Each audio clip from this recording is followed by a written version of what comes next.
When Babe Ruth's Talking Bat is stolen, a young boy literally steps up to the plate and plays in the World Series for him. We watched Everyone's Hero starring Whoopi Goldberg today on Nothing Movies.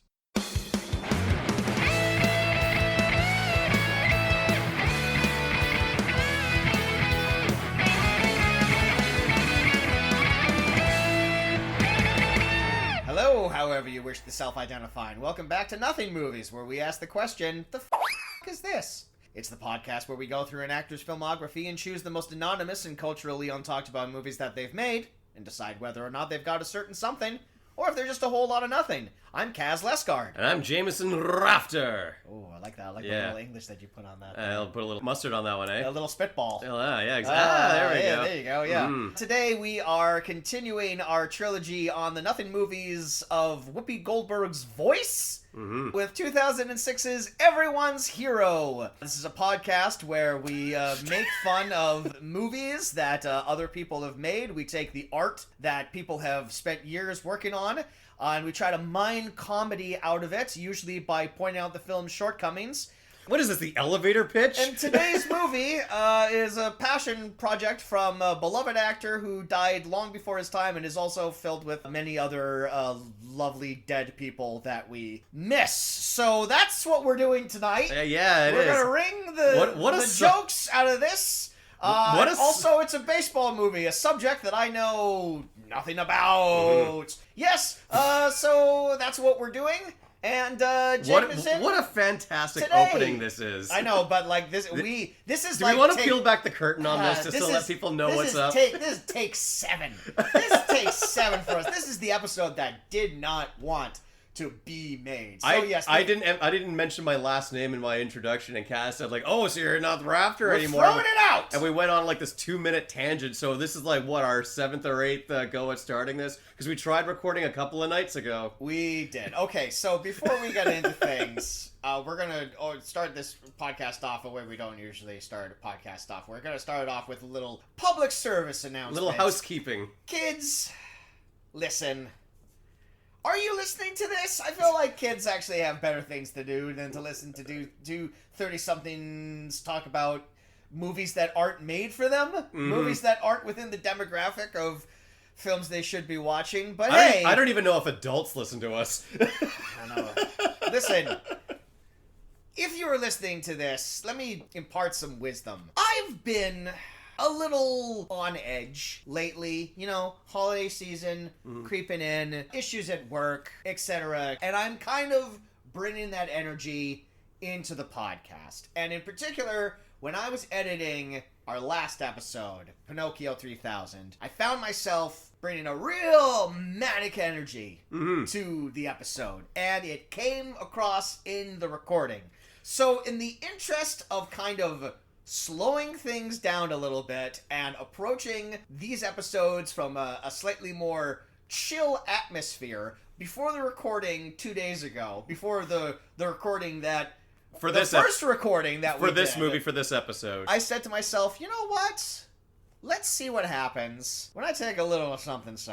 So I took an edible. I took a marijuana edible, and I said to myself, this will calm me down, and I won't be so hyper, and everything will be fine, and I'll probably have like a brand new perspective. And we got 15 minutes into recording that episode, and then I realized I am far too stoned to let this go on. Because the problem was I got incredibly self-conscious. Oh. And I could not think about what to say without picking apart every little word that was coming out of my mouth. And I just knew that was going to be death.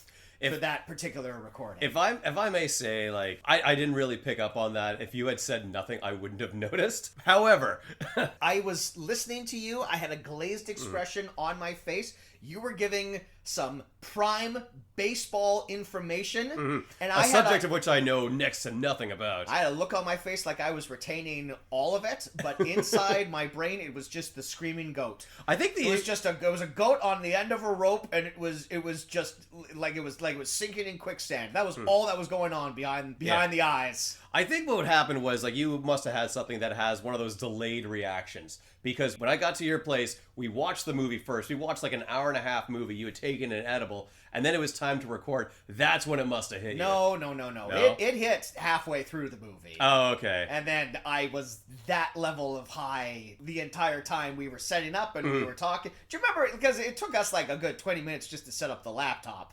Because I kept changing the conversation. No, that was like 2 nights ago. I don't remember shit. Well, hopefully you remember the movie that we're talking about. I took notes. Did you?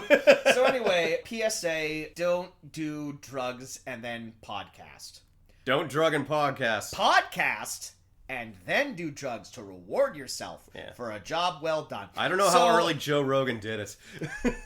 He's our contemporary, right? He's not. Okay. I want to go on the record here. He is not our contemporary. But today we are discussing the 2006... I'm gonna look that up. Yeah. I as I was saying it, I'm all like, that doesn't seem right in my brain either. 2006's the 2000s era, everyone's hero. I nailed it. 2006. Hey, way to go. Everyone's hero. Yeah, it's another animated movie. It stars the Whoopster and just like a bunch of other famous people, as opposed to Pinocchio 3000, which just had the 3 celebrities in it. This has got a stacked cast. This is a lot of people doing some favors. Oh yeah, and we say, I was about to say, we say in Hollywood. As we say every day as we live in sunny LA. Doing favors, that's like a very sort of like sarcastic, oh, somebody did some favors. When you find out who's behind the creative drive of this movie, the phrase doing favors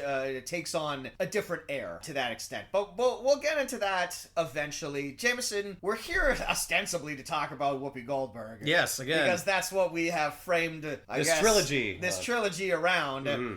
So yeah, let's talk a little bit more about some of the voiceover roles that Whoopi Goldberg has done. So we left off last time kind of with like her early stuff, kind of from like the beginning of her career up until about 1996.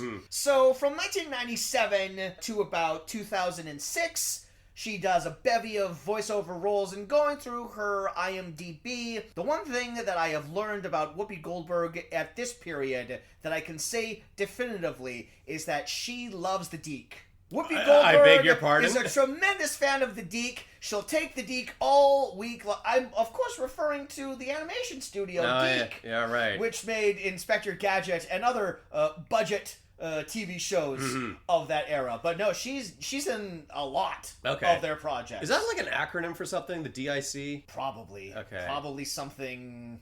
It's Canadian, right? Is it? I always thought that Deke was Canadian because we got it. Yeah, God, no, we got the Deke hard when we were.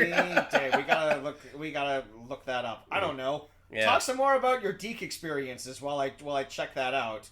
Come on, Jameson. Everyone's had a few Deke experiences here and there. Just my own, like awkward boners. Usually around like college, everyone experiments with DIC. Yes, it stands for, oh my god.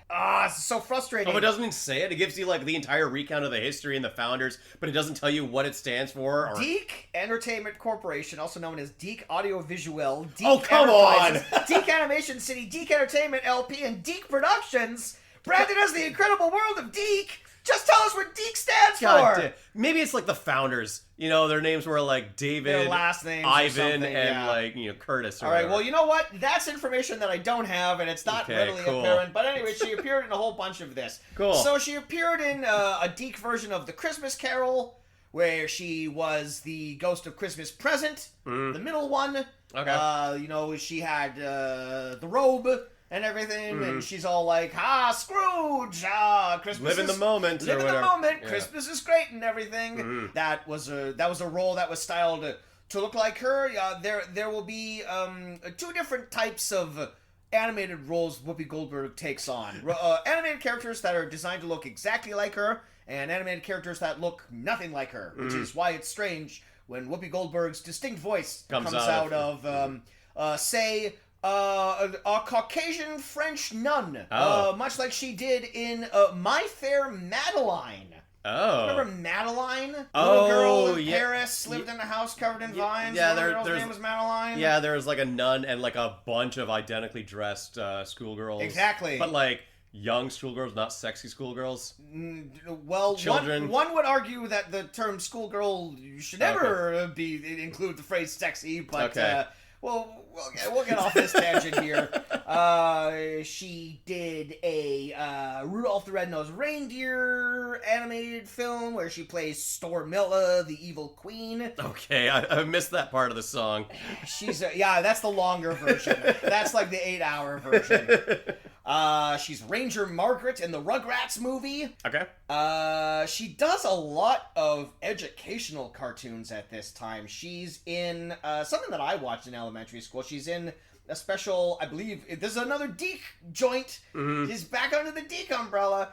She's in something called Our Friend Martin, which is this educational thing where a bunch of like modern day kids get like transported back in time to the time of Martin Luther King. Oh. And they see pivotal events from his history. That was another like big celebrity how-do back in the day. Whoopi's in that. Oprah's in that. There were some other names I remember. I think John Travolta does a voice and stuff like that. Look, whoever was famous at the time. All right. Yeah, so she does that. She's in PBS educational show Liberty's Kids, which was like kids at like the start of the American Revolution, and they're going around and they're meeting like important figures from history. Sure. So she's in one of those. She's Harriet Tubman in that.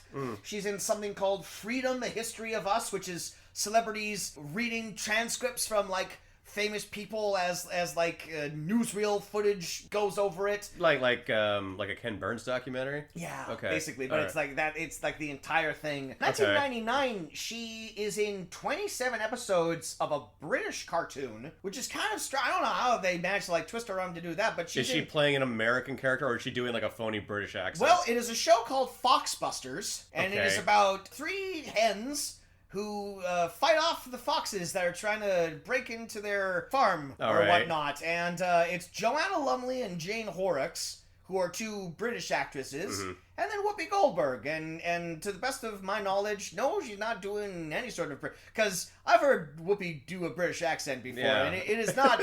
it's not period accurate. Gotcha. Shall we say.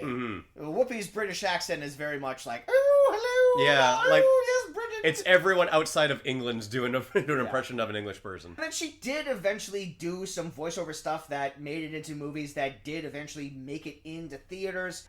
She's the voice of Franny the Goat in the movie Racing Stripes. Okay. Do you remember this? That was the zebra one. What if a racing horse was a zebra? Right, yeah. Wasn't Dustin Hoffman in that? Dustin Hoffman, David Spade, and Steve Harvey were a couple of wisecracking flies. Cool. Joey Pants was a pelican.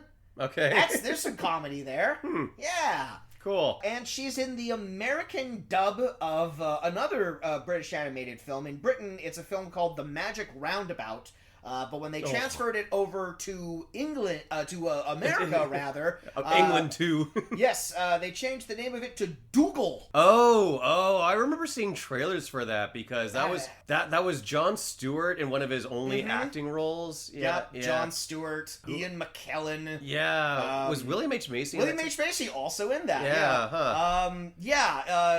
Look up the trailer for Dougal. That is a cursed looking movie. And I believe it had a toy tie-in with Subway restaurants, which officially means that it's too famous for this podcast. It is, yeah. So we'll save ourselves the embarrassment. The embarrassment of having to cover the indignity. Dougal, yeah. Yeah, and the only other thing I want to mention, in 2006, she, of course, is the voice of Helen in the Bob Saget-directed film Farce of the Penguins. Oh, okay. Which is, Bob Saget got a bunch of penguin nature footage, and he got all of his celebrity buddies, his comedian friends, to come just by, talk over it, basically. So pretty much pretty much what he was doing with America's Funniest Home Videos. And then since that was, like, he wasn't the host of that anymore, he just, like, had a watch party with all his comedian buddies. Basically. And then they watched it and they started just riffing and doing all the fucking penguin bits themselves. And they were like, we should do this and make a movie. Much of the same way that, like, a bunch of friends will get together and watch a shitty movie and say, we should do a podcast. Yes. This was right before podcasts really were a thing. So if there was a podcast, Bob Saget probably would have veered more towards that direction. But because they didn't exist, he had to make a full movie. And instead of, because that movie movie came out right on the heels of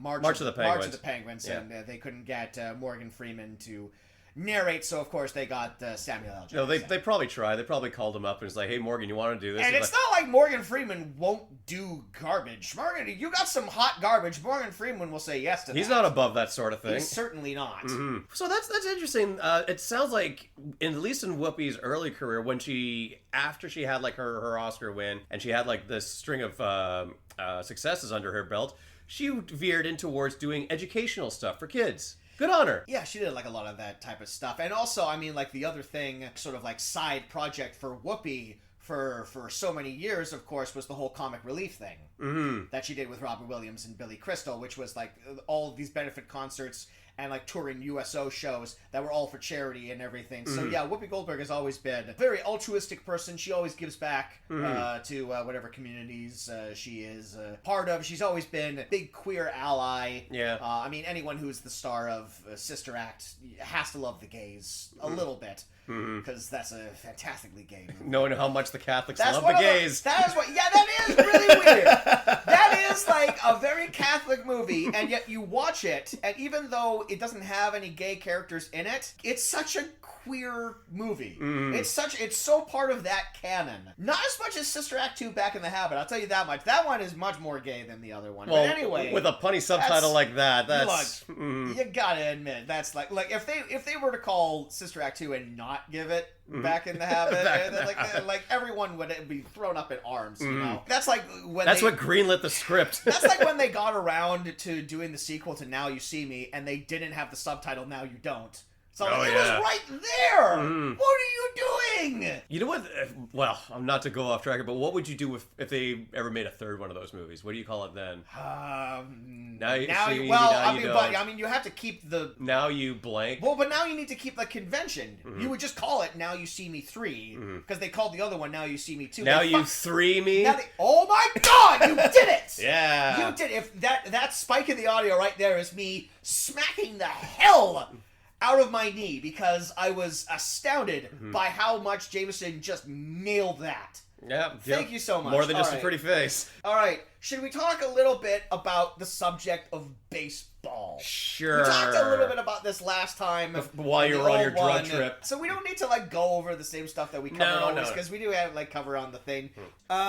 Jameson, what are your feelings on baseball? I've never talked to you about this, largely because it's not a subject I care about, but it's the subject of our movie tonight. Yeah. This is a movie that is in love with baseball. So what do you do? What do you care?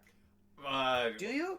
I have contempt for baseball. Oh wow! Okay. Of all the go off of all the popular North American sports, I probably like baseball the least. I will concede that it looks fun to play, and it is fun to play, as I've done that a handful of times. I just think it is death to watch on television, and I've heard, like, outside of drinking at the ballpark and getting a hot dog and just, like, hanging out on the summertime, baseball is just a boring fucking sport. I just have to interject here. It does not look fun to play.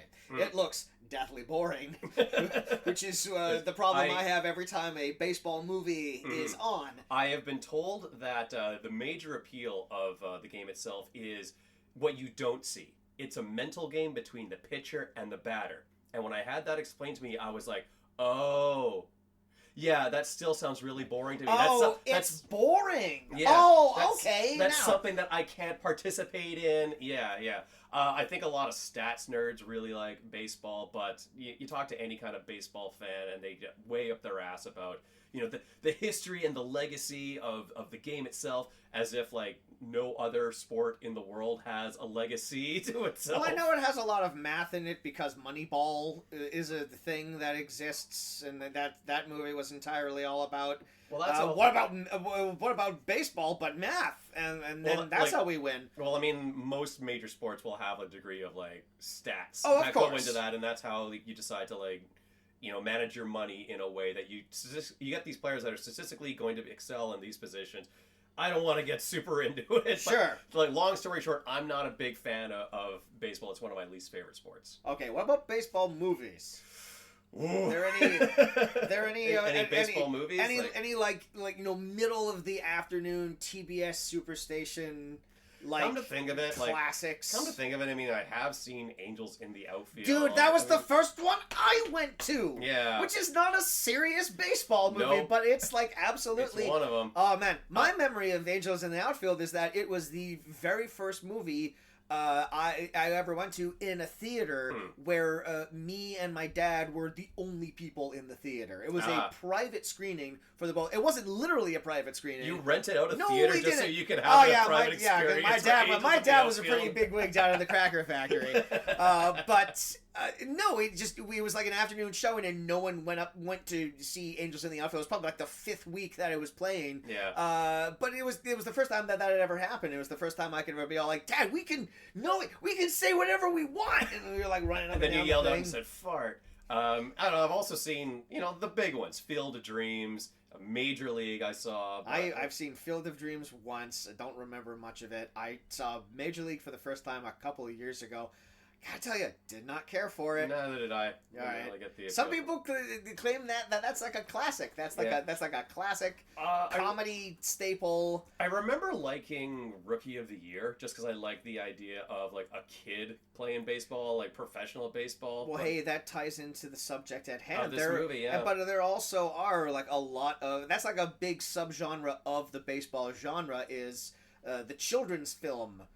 Baseball film. There's a whole bunch of those. There's the Sandlot, Little Big League. The Bad News Bears. Rookie of the Year. Yeah. Angels in the Outfield. Probably a ton of Disney films from the 70s where Kurt Russell was 12 or whatever. Yeah. But yeah, that's always been a logical step because it's always of the appeal because I've always been under the impression, I guess, that children get together in an empty field. Were you ever one of those kids? Did you ever get together with the neighborhood gang? No, I grew up asthmatic. I didn't. Every time I would go and run on a field, I would just get winded, and I was just dogging it on every field I was at. I went outside. I played t-ball, which is not the same thing. It is not the same at all. No, I went outside with other kids, but we weren't playing organized sports. We were mostly just hucking rocks at things. Yeah. But I think that was sort of the wide-eyed appeal of baseball is can you throw a ball? Can you swing a bat? Can you potentially catch a ball? You're eligible to play on the team. That's all. So it's an easy starter sport. It's soccer and then baseball as an easy pickup game. I don't know. It seems and you can play it anywhere. It seems far more complicated. But this is a baseball movie. It's a period baseball movie. What era? The 40s? Oh, would you say? I would earlier. I would say earlier. I would say probably 20s to maybe the mid 30s because God, this movie's old. It's time for a sports bomb. Babe Ruth, I believe, retired. I'm going to get this completely wrong, but I think some of his best years were behind him already by 1932. Okay. Yeah. I'm the guy who did the research on Babe Ruth for this episode because this movie is just about some little kid super fan who finds Babe Ruth's missing bat and has to go return it. Babe Ruth is the subject matter of this film. He is a sporting character in this movie. It is based on a true story about something that actually happened, except it didn't happen to Babe Ruth. It happened to Joe DiMaggio. Not sure why they decided to. Who was more of a son of a bitch? Was it Babe Ruth or was it Joe DiMaggio? It's most likely Babe Ruth. Yeah? Yeah. See, now here's the thing. Is on Monday when we were recording this, I asked you point blank, Babe Ruth had a bit of a reputation, right? Oh yeah, yeah. And I assumed the worst. And then I went and I did my own research. All right. Yeah. And I actually couldn't find that much bad shit about the dude. He actually did some fairly altruistic shit in his time. Yeah. So the thing about him was that being one of America's first mega stars that he was just idolized by the baseball fans and the crowds. But outside of playing the games, he was a bit of a booze hound. So he liked to drink. He liked to butt heads with authority figures, particularly the owners of the teams and the managers, and he loved the whores. Well, I was going to say he loved the ladies. He loved the ladies. Which is the slightly more sensitive way of saying that. All right, fine. Well, he was a fixture and a favorite of brothels across America. Look, so also, if you are going to use that word, Jameson, please pronounce it whore. It's just so much more pleasant to the ears. All right, when you do that sort of like elevated sound. I do love the word whore. I'm not going to take morality advice from a guy who is like hopped up on edibles last recording session. You gotta do it the way Frank Reynolds says it on It's Always Sunny. She was a dirty whore! All right. But the point is that he was so beloved as a sports icon that the press decided, you know what, the people, they won't care about his exploits off the field because all we care about is the stuff on the field. But other than that, like, he was, kids around America, they loved the guy, and all evidence points to the fact that he was great with kids. So like he always gave back to the fans. He had a fun name. He had a fun nickname. He was all like, "Hey, he's one of us." He had kind of like a squished face, so he kind of looked like a little baby. That was the other thing about Babe Ruth, is that he did not look like a player of the time. Even though in that era there were no conditioning coaches or like sleep doctors or all like the sports science behind it, the people who played professional sports in that era, they were like hardy men who went into professional sports to escape like toiling in the mines or warehouses. So they were like buff, tall, fit guys. And here comes Babe Ruth, who looks like a potato. Yeah. He's got like really thin little legs. He's got like the massive head. He's a bit of a chubby guy, but he was just a natural talent, and that's what endeared him to the crowd. That and like the strings of successes and records he broke. I just want to read this one quote that I found on Babe Ruth's Wikipedia here, where his manager at one point in time went over to him and basically said, like, you gotta tone down all of the things you're doing. Everything that you like to do, you need to do less of it. And I found this quote that I really love. He was saying to the team's co-owner, the team's co-owner whose name is Tillinghast Cap Houston. Oh, they don't name people like that anymore. Tillinghast. Tillinghast. Oh, God, I gotta fucking remember that. Anyway, he said to old Tilly, he said, "Look, I promise to go easier on drinking and to get to bed earlier, but not for you. $50,000 or $250,000 will I give up women. They're too much fun." They're too much fun. There we go. Amen to that. And the other, so like the thing that I found out, and I think maybe I heard this through the grapevine a while ago or whatnot, but like as I was kind of like looking up, it's all like, okay, like Babe Ruth must have like some skeletons in his closet. Like what did he do? Did he like smack people around or whatnot? Did he like gambling? Was he had a rough upbringing. Was he like anti-Semitic or something like that? Like I always, you know, like you look at like a guy from like the 20s or whatever. Yeah, you have to assume the worst. Everything I read about him seemed to say that he was actually kind of more of a decent person than I originally thought. And you know the big sort of like theory about Babe Ruth, right? The theory? One of the theories about circulating around. The most controversial thing about him that I can think of off the top of my head is that he was married and he essentially hid away his wife and his kid in like a farmhouse while he just like toured the country and like lived life to its fullest, while cheating on her and being like, well, that's maybe not great. No. I mean, but as you say, he loved the whores. But one of the most interesting things I found out is that there's this long-standing theory with, like some relatively flimsy evidence to support it, that Babe Ruth might have been black. Oh, what? If you look at him, like, there are photos that of his face that seem to suggest the fact that he might have had some mixed heritage. He was an albino black person?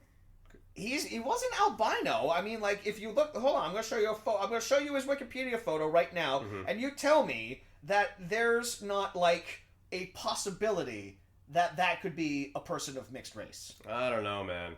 Also, I don't want to answer this question. You don't want to answer this question? What's a feature thing? Dude, I didn't want to... Okay, I more or less just wanted to, like, drop this information on you, just have you kind of be all like, oh, cool. But, like, I I don't know. I don't want to get into another like race discussion because we did that last time, and I feel like that added to like my anxiety. I mean, what else did you learn on the internet? Did they fake the moon landing or just what? That he liked playing with like he was into like playing with like black leagues and whatnot. Like they would play like games against them and stuff like that. Like there's like one story that I found where Babe Ruth and Ty Cobb were on like the road together and they had to like share a room or whatever, and Ty Cobb, ever the gentleman that he was, said that I'm not sharing a room with that, you know, expletive of the time. Okay. There were people who accused him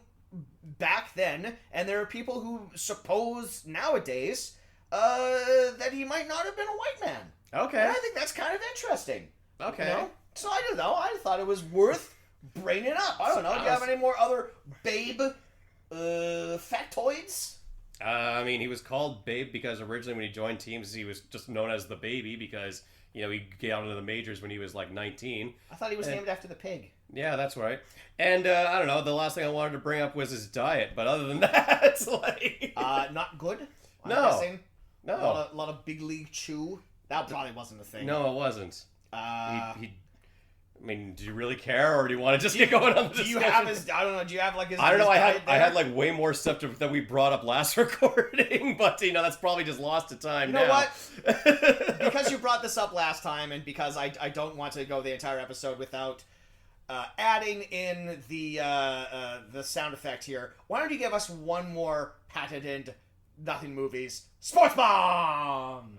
Well, Sports Bomb. All right, Babe Ruth's diet. He drank bourbon and ginger ale before breakfast. His breakfast consisted of half a dozen eggs, a porterhouse steak, and potatoes. That's balanced. Yeah, that's really it. No toast. You heard it here first. Sports Bomb. Da-da-da-da. And he was half black. And he was maybe a quarter black. Okay. He maybe had some ancestors. It's impossible to tell. We'll never know. But the debate goes on. Mm-hmm.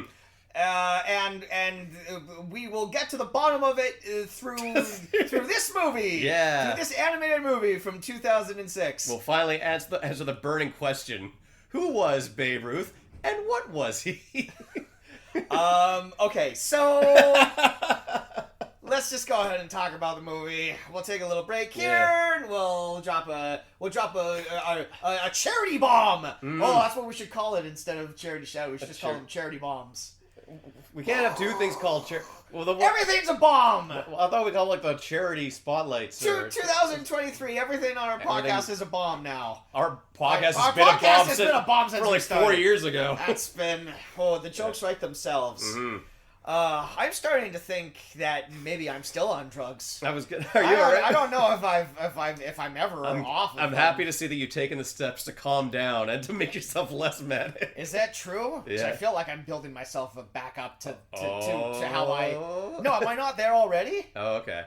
Oh. This is a legitimate question I'm asking. No, you're fine. Am I all right? You're about as normal as I've always seen Listeners at home, write in. Do I sound manic, or could you listen to this voice for another hour at the very least? Can you keep this up? We'll talk for another hour at the very least. Yeah. So enjoy this charity spot, charity bomb, charity drone strike. Cherry bomb.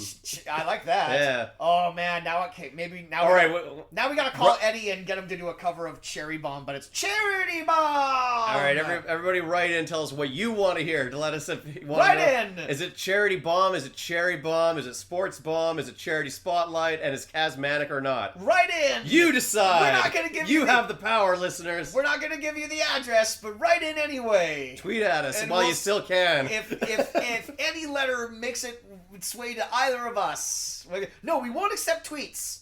We're not accepting anything digital. It has to be handwritten. Yeah, we're not paying for that damn blue check mark. And we're not telling you the address. You figure it out. And we should have cut to a charity spot like 5 minutes ago. What the hell is this? And we're back.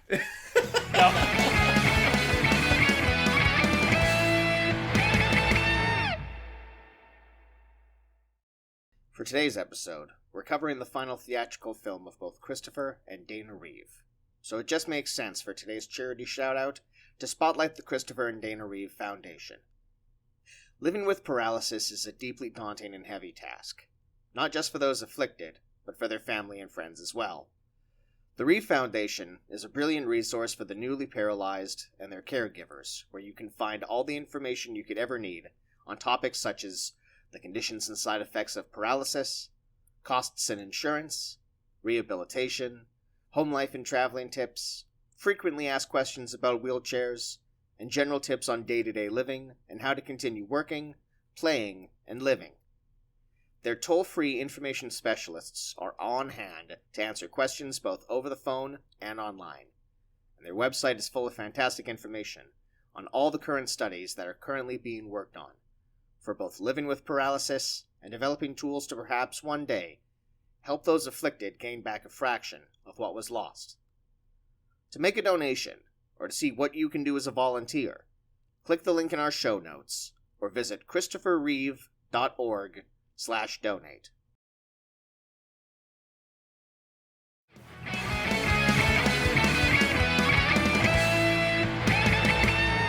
That's my cross to bear. That's your cross to bear? To reset your laptop? Yeah, to fix the keyboard shortcuts. Wow. So Jesus is over here and he's like dragging his cross behind him, and like the blood is like dripping into his eyes from his crown of thorns, and then right behind him is old J.R. Jameson Rafter, and he's got a computer with a weird keyboard shortcut issue. With a weird thing that puts an accent over the E where he doesn't want it to be. And we're back! Yes! Everyone's Hero from 2006. It is directed by three gentlemen. Daniel St. Pierre, who went on to direct another cursed animated movie, quite cursed, Quantum Quest, a Cassini Space Odyssey, which is an animated movie that was commissioned by NASA.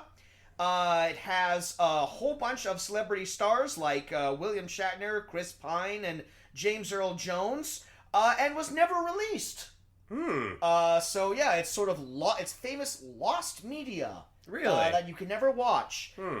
He also directed a terrible sounding Wizard of Oz animated movie called Legends of Oz: Dorothy's Return. Okay. That features Dan Aykroyd as the Scarecrow, Kelsey Grammer as the Lion, and Jim Belushi as the Tin Man. Wow, that's a stacked cast there. Colin Brady is the second director. Okay.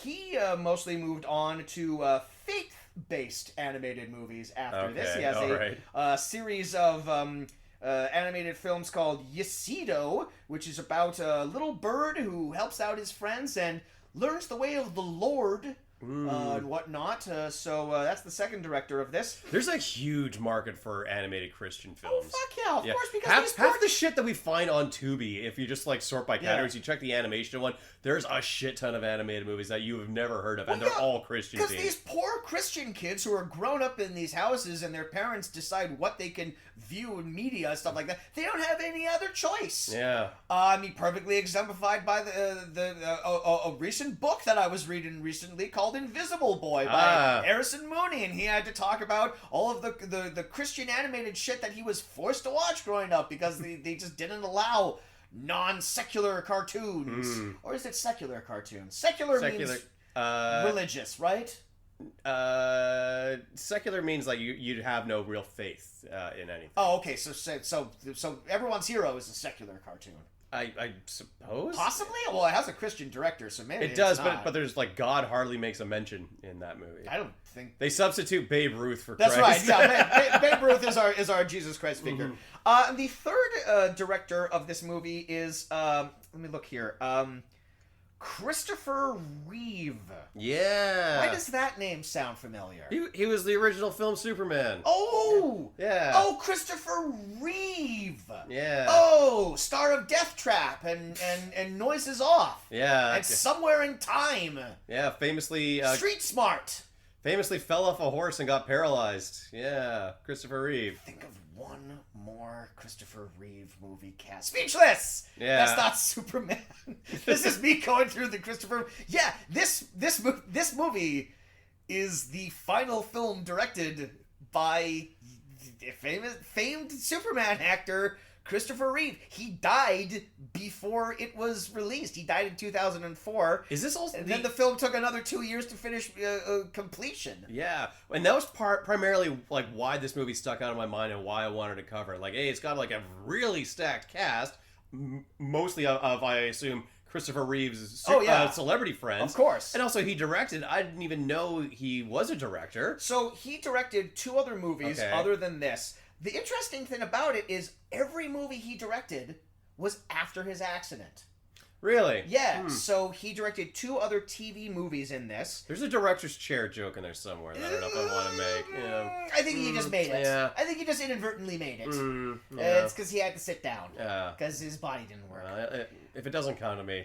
He made a 1997 TV movie called In the Gloaming, which is about a loving mother, a son in search of peace, 4 people separated by more than miles. Now, in the twilight of their time together, reconciliation finally begins for a family who never really knew each other until it was almost too late. It's a movie about a gay son who's dying of AIDS, and he comes home to see his family. That's the synopsis that I probably should have read instead of that flowery one that someone wrote. But you know, it's a decent cast for a TV movie. Glenn Close, Bridget Fonda, Robert Sean Leonard, David Strathairn, and look at this, Whoopi Goldberg. That's the connection. Oh, nice. That's how they got them. And then the other TV movie he made was in 2004, which was the year that he passed away. So actually, more than half of the movies he directed, 2 out of the 3 movies that he directed were not released in his lifetime. Ooh. That's really kind of unfortunate. But the other TV movie he made was the Brooke Ellison story, which is about another person who became famous for being a paraplegic. Brooke Ellison was a woman who suffered a near fatal neck injury, and she, against all odds, she succeeds in life in grade school. So obviously that was a story that was very near and dear to his heart. Brooke Ellison was played by Lacey Chabert, and her parents were played by John Slattery, and an actress who is maybe my favorite actress name to just say in the world. Whoopi Goldberg? Mary Elizabeth Mastra Antonio. Ooh. I love it. Wow. I love it when she's in shit, because then I get to say The full name, yeah. I get to say it, and I get to choose my words carefully. Mary Elizabeth Mastra Antonio. I just wish she would do more, so people just had to say the entire thing. That's such a great vocal like warm up exercise. Yeah. Like oh man, you're so right. Or like it almost uses every letter of the alphabet, doesn't it? It's great. You can like it's that and like the quick gray fuck stumped over the lazy if dog. I'm right? ever doing background work again, if I'm ever doing like extra work and I'm just in a crowd, I'm just gonna mouth Mary Elizabeth Mastra Antonio over and over again. Oh boy. It's like, you could have been Mary Mastra Antonio, but it's all like, you know what? Not long enough. With the Elizabeth, Let's I can find throw in it- a couple yeah. more letters in there. Yeah. So this is a fucking Christopher Reeve movie. Yeah. It's fucking wild, and it's like this weird independent animated feature, not from any major animation studio, and it kind of just limped into theaters in very limited run of theaters in 2006, and it made absolutely no splash whatsoever. Now we're talking about it. Yeah, we in are. 2022. So shall we get into it? Yeah, we should. But one other thing that I wanted to say about this movie that I found very interesting, and a lot of animated movies don't really do this, is it takes place like in the real world, and it surrounds a real world event and real world people. A real world event that did not happen to the real world person that they are depicting in the real world of the movie. Yes, but I think I will stop you here and say that it's not necessarily a real world event. I mean, Yankee Irving, the child, did not hit the home run in the last game of the World Series. I'm sorry. It's just. With the help of his magical talking baseball bat. I mean, Anastasia was a real person, and they made an animated movie about her. Yeah, you know what happens to the real Anastasia? Murdered as a child. Yeah. I just think that's interesting, because a lot of animated movies are going to pick... They're going to do like the whole, like, we're going to base it on like a popular piece of fiction, or we're going to like make up our own story. You don't see a ton of animated movies based on real world events. because you know, you want to make these animated movies that are like either embellishing like the real world itself, and you can't really do that with a real world story.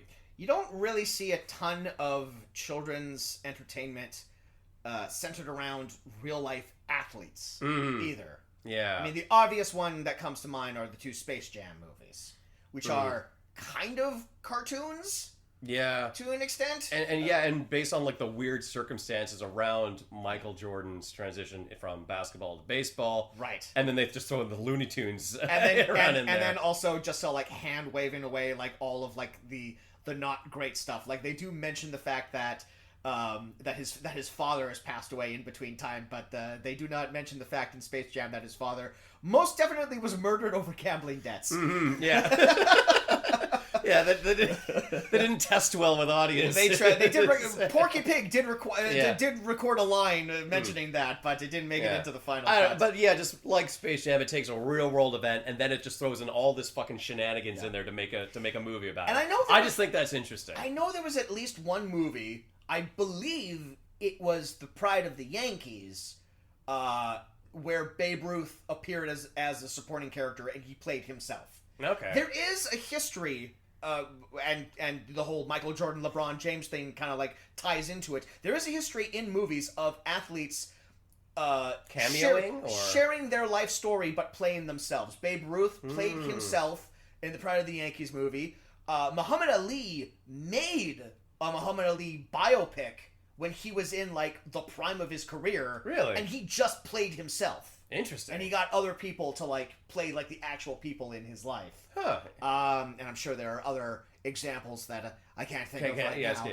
But no, that is interesting. Yeah. Anyways, Everyone's Hero takes place in like late 1920s, maybe early 1930s. It takes place in animation world, so yeah. Who cares what the time period is? It takes place in a period where they make the Depression look really wholesome and Rockwellian and yes. And colorful and bright. And so it centers around this kid named Yankee Irving. No explanation given to why his name is Yankee. Because his dad's a baseball fan and he works at Yankee Stadium. So obviously that's what you name your child. Obviously, when you have your first child, you name it after the place where after you your are place of working business. at. Yeah. Yes. Yeah. You've been scripted into it. You sold your soul to the company store. Yeah. Which is why when my first son is born, his name will be Buttplug. No, Kaz, you have to work that in. Yes, you do, Jameson. You do need to work it in. Anyways, Yankee Irving is a terrible baseball player. Irony. Mm-hmm, yeah, and none of the neighborhood kids want him to be on their Sandlot baseball team and everything. So he's he can't swing a bat and everything. He's got no power. Well, he can swing a bat. He's just swinging it at the wrong time. Every swing like makes him like spin around in place and then fall over. Yeah. Anyways, as the kids leave the Sandlot, Yankee Irving just happens to discover a discarded baseball, or a baseball that was knocked foul out of a ballpark and landed in that nearby Sandlot. And so he decides he's going to take it home. He's going to reach underneath the rusty truck and take the ball. Oh man, you know what? We're jumping ahead here, but it didn't even occur to me that this baseball has been sitting underneath this truck the entire time. That is, I don't know. Look, the point is that this baseball is going to have a major fucking character arc in like a couple of minutes. Yeah. So hold on. Maybe I'll hold on to this point until a little while later. He finds a baseball and he starts talking to it, which sounds crazy until, the baseball starts talking 2 back. 2 minutes from now. Yeah, exactly. So with no explanation given, this baseball is alive, and he starts communing with Yankee Irving. And with the dulcet tones of Rob Reiner. Yeah. Who is inexplicably first billed in this movie. Which has to be the first time that's ever happened. I mean, I didn't even know him and Christopher Reeve were friends. I gotta figure out like the connection there. I mean, like Rob Reiner, much like Babe Ruth, is someone who before researching this movie, I kind of just assumed was probably a shithead. But I've gone online, I've done my research, and I'm all like, oh no. By all accounts, Rob Reiner is a lovely individual. He has no long-standing horrible political opinions or whatnot. He does all of like this work with like kids and charity and stuff. So yeah, Rob Reiner's one of the good ones. I've never heard anything bad about Rob Reiner. Yeah. Was there like it's that weird thing where it's like... Is it that thing because they made fun of him on South Park? You just assumed he was a bad person? I am... Gradually, as I am getting older, I am beginning to realize that maybe South Park isn't the best judge of who people are as a human. And maybe they pick weird targets to poke fun at sometimes. Yeah. Because everything I've read about Rob Reiner eschews the fact that he is an absolutely lovely man. And I don't know what their issue was with him. He is filled with precious goo, though. Yeah, that is true. That's the one thing that they got right. Yeah. So he plays Screwy, talking baseball, and of course, this being a kids movie, the parents can't see. No one can see. Other children. Not even see. other kids can see him. Oh my god! Yeah, it's a full delusion. Yeah, Yankee this has kid lost his mind. This kid must have like cut himself under like a rusty piece of metal when he was reaching for that baseball. Exactly. And this is his fucking fever dream. Yeah. But yeah, he's this like wisecrack baseball who was a foul ball, and that's his sad story because the only thing he ever wanted in life was to be a home run ball. That's what every baseball's purpose in life is, and I still can't get over the fact that a supporting character in this movie is a baseball named Screwy. And it's one of those things where like Yankee, he's like telling his dad later, was all like, "Oh, I have a talking baseball. I call him Screwy." And it's one of those things where it's all like, did he not have a name before? Mm-hmm. It's like it's that weird sort of like convention that you'll see in like children's entertainment sometimes, where it's like characters will have a autonomy and they'll be able to talk and they're like completely sentient and everything, but they don't have a name until someone else gives them a name. Yeah. Like a weird show that did that was the Disney show Gargoyles. Oh, you ever watch that? It's all like they have like all of like this stuff in like the before times or whatever, but they're never given any proper names until they're frozen and they wake up in modern day New York, and then the cop names them after famous Brooklyn landmarks or whatever. It's all like, what did you call each other before? You must have everyone has a name. Yeah. It's the thing. Man, it's a thing that everyone has. No, man, names are human convention things. Right. You know, in Gargoyles, they don't have that. But the bat has a... There's also a talking baseball bat. We'll get there. We're jumping ahead. I know this is a hard plot to follow. We're jumping ahead. But it was just one of those things where it's like, he came up with the name for Screwy, and I was just waiting for the moment where it's all like, come on, Screwy, let's go over here. I just want him to be all like, look, my name is Todd. Yeah. All right, my name is Todd. Can we just like get around that, please? Screwy, screw you. Yeah. Yeah. How about that? Yeah. One thing I want to just like while we're on the subject of Screwy, please. Yeah. All right.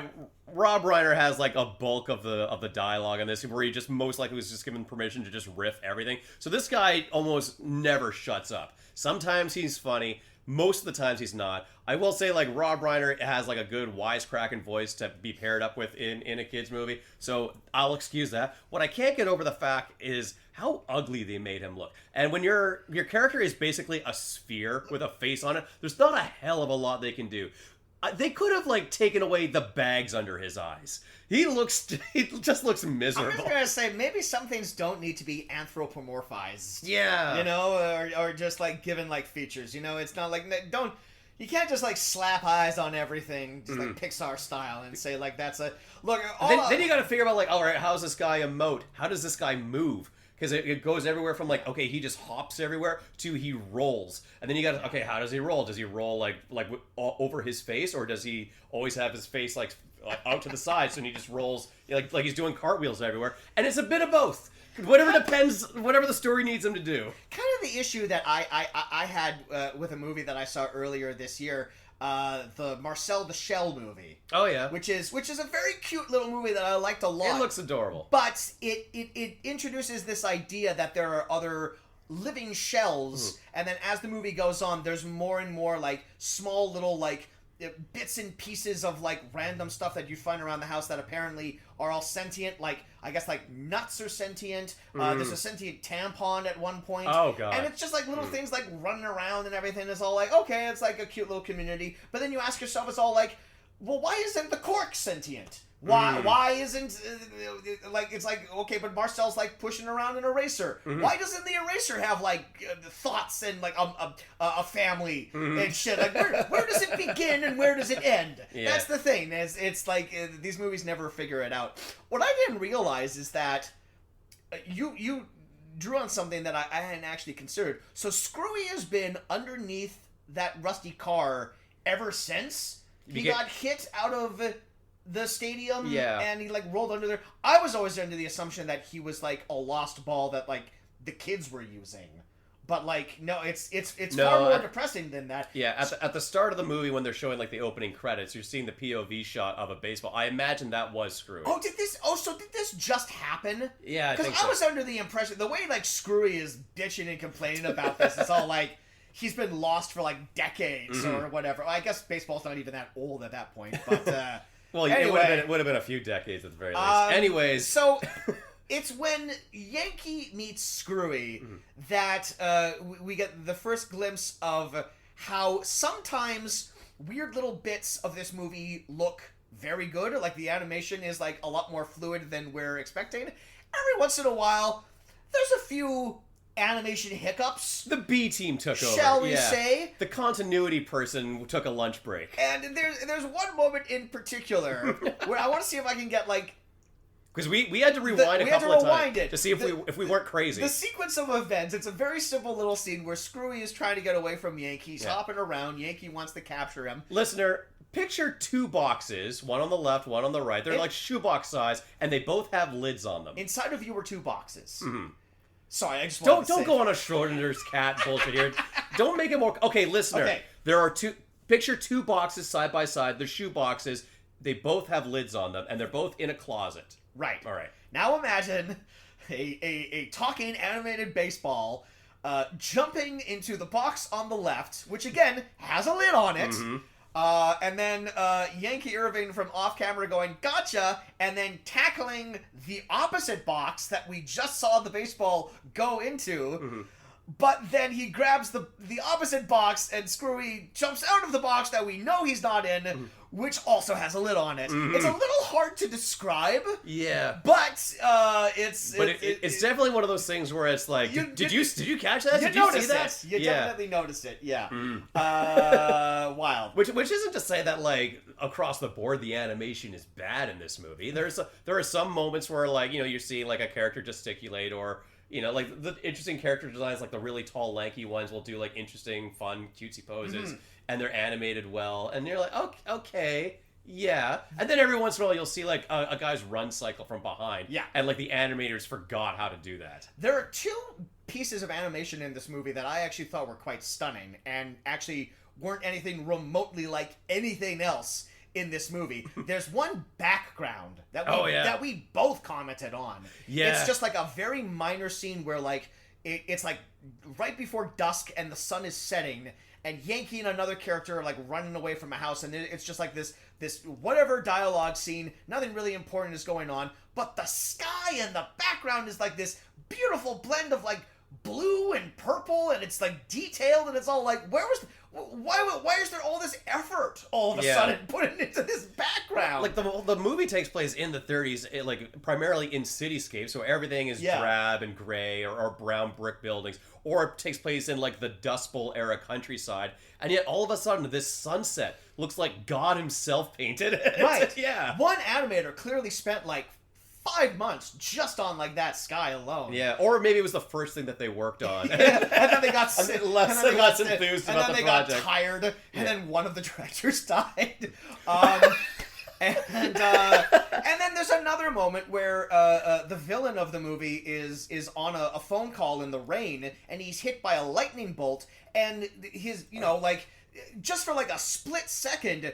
His body, like it looks like the type of character animation that you would see in like a Sony animated movie like Hotel Transylvania. All of a sudden, the proportions are completely different. He does like that bing zap zoom bing bing where he's just like super duper fast, and then it's over with. And I was just like stunned. I'm all like, that was so fluid. That looked better than any character has moved in this entire movie, and it lasted 2 seconds. Yeah. It's weird how this movie has like drops of effort here or there. Yeah, and peaks then and they valleys. disappear. Yeah. Speaking of the villains. Okay, well let's carry on with the plot here a little bit. So Yankee's mom, says like, "Hey, your dad forgot his dinner. Here's the lunch bill. Like, go deliver to him." And Yankee's mom, I will point out, is voiced by Dana Reeve, Christopher Reeve's widow, who also passed away before this movie could come out. Sad. So Yes. bittersweet. Yankee's dad works as the night janitor at Yankee Stadium, and I guess Yankee Stadium is so well, it's Depression era, so maybe they didn't have enough money to hire a night security, or maybe there was nothing worth stealing at the stadium. Yankee's dad is the night security, though. But That's his job. No, he's the janitor. Is he? Yes. I thought he was the night security. He's the janitor. I think you're right. It's that's right. I forgot one of the funnier William H Macy lines in this movie. Oh, yeah. I forgot that.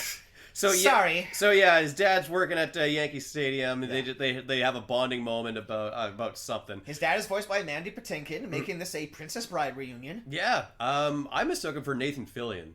Because he sounds a lot like Nathan Fillion without the drawl. They do. And it's weird that Nathan Fillion has like a southern drawl. Because he's from Edmonton. Yeah. I don't know. Maybe he just picked it up and he never dropped it. Maybe. Yeah. Anyways, because he's the janitor, he allows Yankee to just tour the grounds of Yankee Stadium, including the players' locker room, and that's where they show off Babe Ruth's prize bat, Darlin, which he never goes anywhere without. We see footage of him at like a black tie gala event, and he has the bat with him, and I'm just all like, is this the Untouchables? A man in a tuxedo with a baseball bat. I've seen this movie. I don't recall how accurate the idea of Darlin. I don't even know if he named his bat Darlin. I can tell you how accurate it is. It's bullshit. Okay. It didn't happen. I didn't look that up, but I can guess. Yeah. That's not true. There was a special bat that Babe Ruth had that when he decided that he was going to break his own record after a couple of down seasons, right, he started notching the bat for every home run until he got to 60. So they should have kept that in the movie. If Darlin had some notches on her, that would track. God, that would be just like this horrifically traumatized character who's just like a bunch of scars all over. Yeah, that's gotta fuck with the structural integrity of the bat. Eventually, it would split. Yeah, exactly. Which is I think is what happened to his bat at one point. Well, anyways, smart move. Yankee's dad goes to take a leak or whatever, and then who we assume is the night security guy comes in, and he's just like, "You Yankee, get away from there." But this is my point. We don't assume that because there's already been a scene that shows us that this is Lefty McGinnis, voiced by William H Macy, the villain, who is the pitcher for the Chicago Cubs. Yeah. Except he's no good, and everyone knows he cheats. Yes. And Yankee even has a baseball card with his face on it. That's how he's able to recognize him. But even in the moment, he doesn't recognize him. Yes. Yeah. Well, because he's not dressed like a baseball player. That's true. Yeah. He's a very young boy. Yeah. Lefty McGinnis, I want to say he was he must be a disgraced pitcher because he did some bullshit, and the manager of the Cubs, who we'll get to in a second, he says well, you're on your last legs, and I'm going to send you on this errand to go and steal Babe Ruth's bat. I think it's insane that he would send a professional baseball player to another city to do some goon work for him. Certainly, he must have other goons. Yeah, he is a villain. This club owner, Napoleon Cross, is the character's name, who dresses like the Kingpin and is a portly little chunker. Yeah, shaped like an egg. And his entire character motivation is he hates Babe Ruth, and he buys all the Babe Ruth bobbleheads so he can smash them, but really he's still giving the money to Babe gets a cut of that, so that's not a great idea. But yeah, you'd think at the very least he would have two big guys that he could send to do stuff. But no, he sends because Lefty isn't an active member. He's been taken. Lefty is doing this so Napoleon will put him back on the field. That's true, but his fall from grace happens, I want to say, maybe the day before. Well, everything in this movie apparently happens the day before. Screwy got out of the fucking ballpark the day before. This is the window for this movie is a lot smaller than I originally thought it was. True, yeah. But I wasn't paying attention. Again, I was high. Yeah.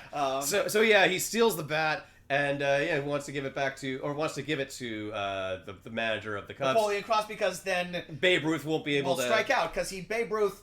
It's all in the bat. It's all about the bat. Forget everything I said about natural talent. And, Come to think about it, we're going to get to that. We're going to get to the ending eventually, but I just realized something that completely contradicts the point of this movie. Yes, so Napoleon Cross is our other villain. He is voiced by an uncredited Robin Williams. Yeah. And the reason he's uncredited is because Robin Williams We actually talked about this a couple of episodes ago. I said, wasn't it weird that Christopher Reeve and Robin Williams never made a movie together? Turns out they did. They did. Turns out they did. This would have been it. Yeah. But it came out after Christopher Reeve died, and Robin Williams didn't want to be credited for it. And it wasn't because he was embarrassed. He did it because he didn't want to draw attention away from his friend Christopher Reeve. He said, this is my friend's directing project. I'll do it, but don't give me any credit. And Robin Williams was just like the number one mensch. You know, like he was known for doing like all. I feel like that's the third time I've said altruistic. I'm gonna get off of that. Yeah. But like, yeah, he would just do like nice stuff like that. He would do freebies. Here and there. You know, he had plenty of like uncredited voice roles here or there. He's in. I don't think he's credited in AI, where he plays like the robot in AI was Albert Einstein type character in AI. Yeah, wasn't the robot there modeled after him? Robert Williams? No, you're thinking of Bicentennial Man. Maybe I'm thinking of Bicentennial Man. Okay. Yeah, but Robin Williams is in this. He cannot pick an accent. Yeah, it would make sense if he did like a Chicago accent, which I think he might have tried, but he always dips into like a faux Irish. It's like a half Irish, half Canadian. Yeah, is what it is. Don't know what he's trying to go for here. Like it sounds like sometimes he wants to say hoser. Yeah, like he's very much doing like the how you doing? Oh, I don't like Babe Ruth. Oh, get him out here. Oh, I don't like it. And then he does like a vaguely and like sometimes his voice will be like high pitched or whatever. It's just like I have so many good voices for this character and I can't pick one, so I'm just going to use all of them all at once. Babe Ruth at his best fat, darling. He's everywhere. Every newsreel, every newspaper talks about Babe Ruth. Look at all this stuff. Babe Ruth City Cup, Babe Ruth Silver Dollar, Babe Ruth Underpants, obviously for the larger child. What's he got that I haven't got? He's got a World Series trophy! And I want one! Is that too much to ask? Yeah. So I just want to make this one point. So Robin Williams is in this movie. Yes. Whoopi Goldberg is in this movie. Yes. It's kind of crazy Billy Crystal is not in this movie. Being the baseball fan that he is. That's very true, If there's one thing we know about Billy Crystal is that he loves baseball, and you just know someone must have approached him at some point to voice the baseball. I was gonna say he would be perfect as Screwy.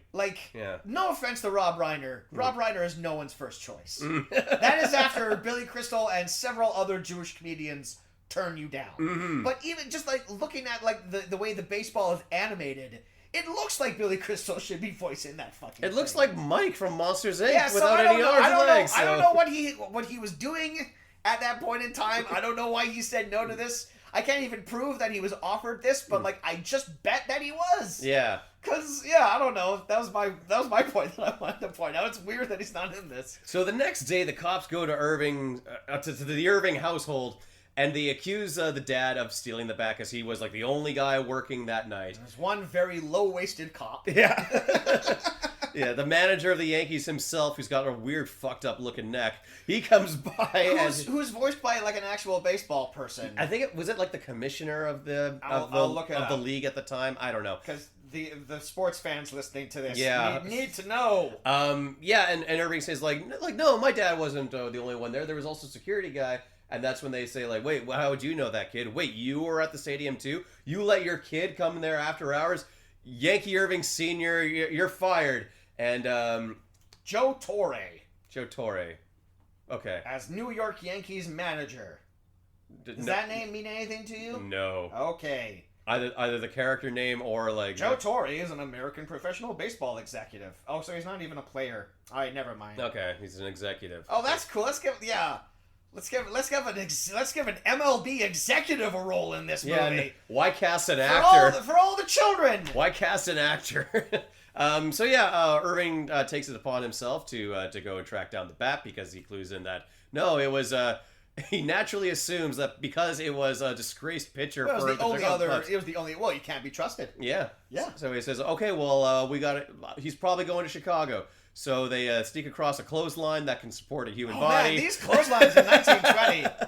there's lots of scenes of characters balancing on clotheslines, and whatever. It's a cartoon. It's cartoon physics or whatever. But it's like, this is the other thing that drives me crazy in animated movies sometimes too, where it's like for the most part you're watching and it's all like, okay, this clearly takes place in like reality and like actual like real life physics are happening. Yeah. And then something wackadoo will happen, and the animator's excuse is just like, well, it's a cartoon. It's all like, no, you established the rules of this earlier. You can't just like break it whenever a character gets hit by an anvil. Yeah. Like, you have to follow your own logic that you've set up in your world. The fantastical thing so far is that inanimate objects can talk. Other than that, you're saying that this takes place in the real world. Well, noting that these are real world locations and feature real world people. Only two inanimate objects talk, and only one particularly disturbed boy witnesses them talk. That's true. So I'm willing to buy that was entirely a fever dream inside of his head. Yeah. So without any real effort, they just find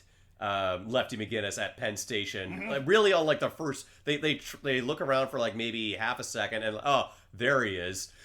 One of the busiest train stations in America. That's like, oh, look, it's the guy that I saw earlier, and he's carrying a suitcase that's baseball bat shaped. Yeah. So they sneak onto the train. They sneak up behind Lefty McGinnis. There's another like animation oops. I'm going to call it. Yeah. Where Yankee and Screwy are right behind Lefty. Oh my God, these names.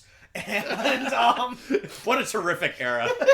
Screwy, Lefty. And Lefty is reading a paper, and we can see on like the headline of the paper on the front of the paper is a picture of like a horse diving off like a diving board.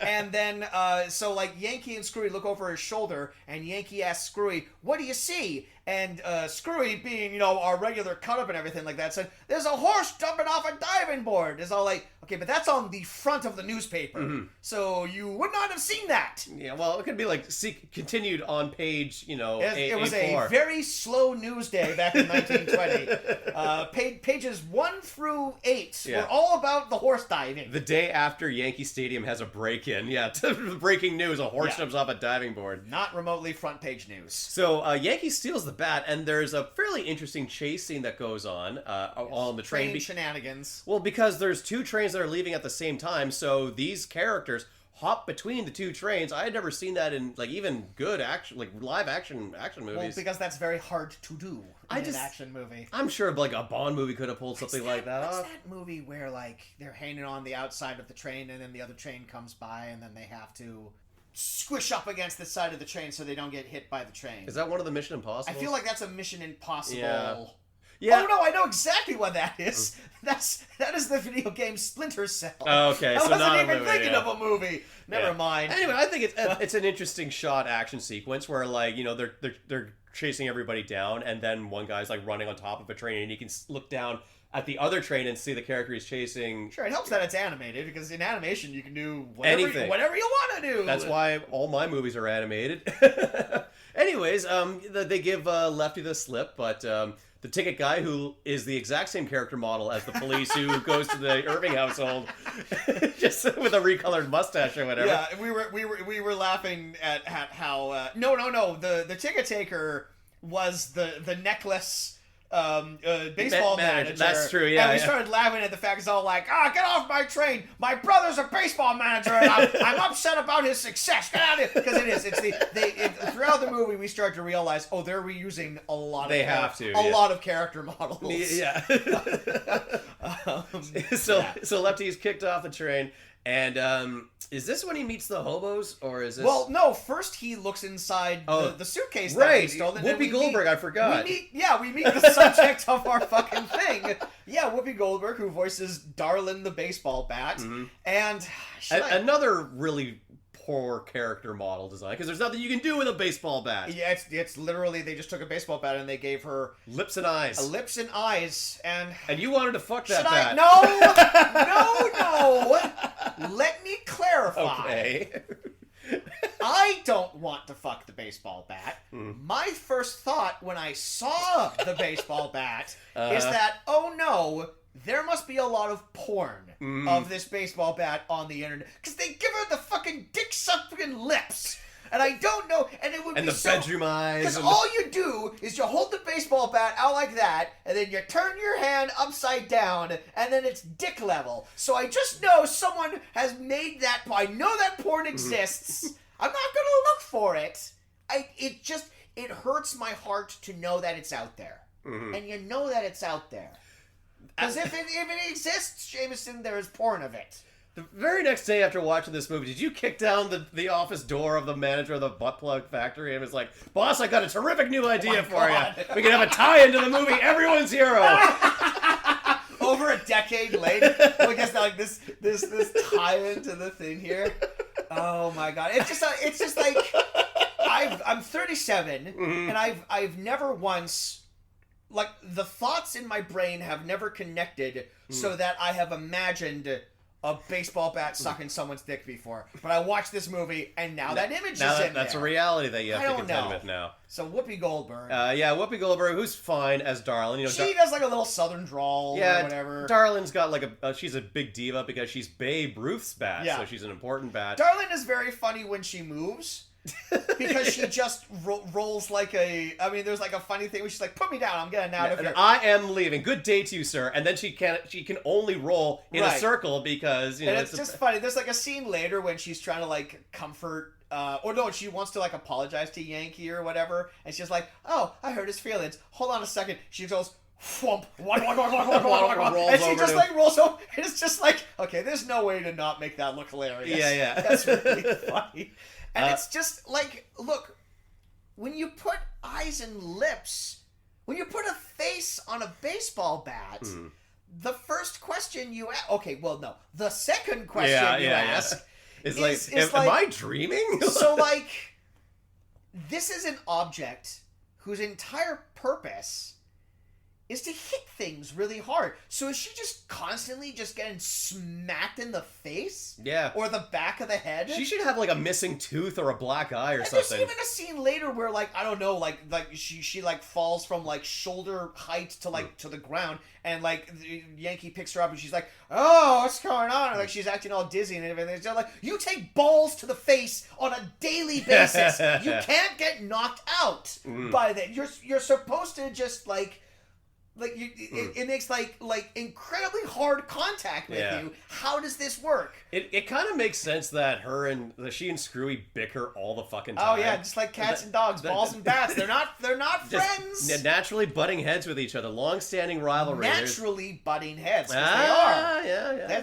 They only exist to butt heads. Exactly. There we go. Mm-hmm. Whoa, sister, relax. You're a hunk of wood, not the Hope Diamond. Do you know who I am? I am Darlin, honey. I'm the babe's bat.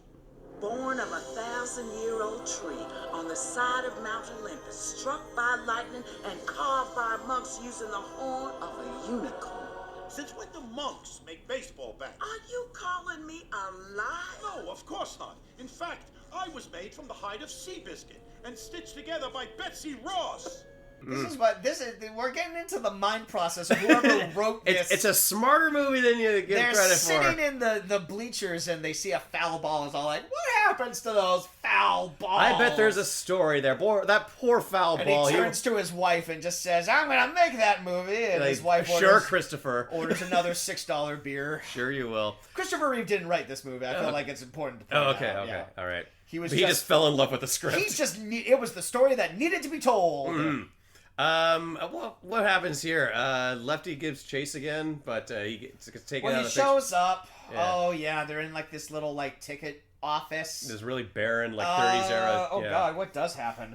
I mean, like we see his parents are searching for him. The hobos. Yeah. The clean-shaven hobos. The clean-shaven hobos who we mentioned earlier. They tend to reuse a lot of the same character models. Mm-hmm. He makes these three, like salt of the earth guys who are like riding the rails, and they got the bindles and everything like that. And there's a moment where like he's looking at all three of them individually, and then he says like, "Are you guys?" And then they finish his sentence and say like, "Hobos? No, we're not hobos." I thought he was gonna say, "Are you three brothers?" Because it's like it's the fucking hobo triplets. They looked exactly the fucking same. They looked identical. Mm-hmm. Yeah, and they're just camping out in this one abandoned rail yard or whatever. Yeah. And they play they put on a radio game, a broadcast of the World Series game. They're voiced by Richard Kind, Ed Helms, and a third person who's not a famous person. Yeah, I mean, this was before Ed Helms was. Yes, Ed this Helms was like a very early role for Ed Helms. Yeah, so this was. And this him, is probably like the 6th movie that Richard Kind voiced that day. He voices another character in this movie. Yeah. So they're cutting costs all over the place. Exactly. Yeah, exactly. So they just get an update on the game. Yankees are down in this particular World Series, which is based on a real World Series that took place between Yankees and the Cubs. But I can tell you right now, the Yankees swept them. It was not close. There was never a moment where Babe Ruth lost his magical talking dick sucking bat. Yeah. And he couldn't. He lost 2 games because. Well, see, this is where the timeline splits. Right. So Yankee says, "Oh well, I wanted to give this bat back to Yankee Stadium to clear my dad's name, but Babe needs it more because, as we established earlier, the baseball verse. Yeah. We established early that not only is like Babe Ruth a hero, he's also like another surrogate father figure to him because I'm sorry, Jameson. Not only is he everyone's hero, he's not just Yankees' hero. He's everyone's hero. Right, yeah. Yeah, but no, you were pointing out that he's got a drawing in his bedroom of like Yankee holding hands with his dad and also holding the hands of Babe Ruth. The mother is not in the picture. Nowhere to be found. No drawings on the wall of the mother at all. It's Yeah. all Babe Ruth. Yeah, he's got 2 dads, his dad and Babe Ruth. Christ. Oh yeah, so they hang out with the hobos for a bit, and then He catches a train in Chicago. there's a confusing thing that happens. Where he almost goes with the hobos, and then he remembers. Oh right, the plot of the movie. Yeah. You said that like he hangs out with the hobos for a bit. That is exactly what happens. You think that he's meeting these lovable hobo characters. They're going to accompany him to Chicago. They're going to be major like supporting characters through others. They're going to be the Scarecrow, Tin Man, Lion, whatever. Yeah.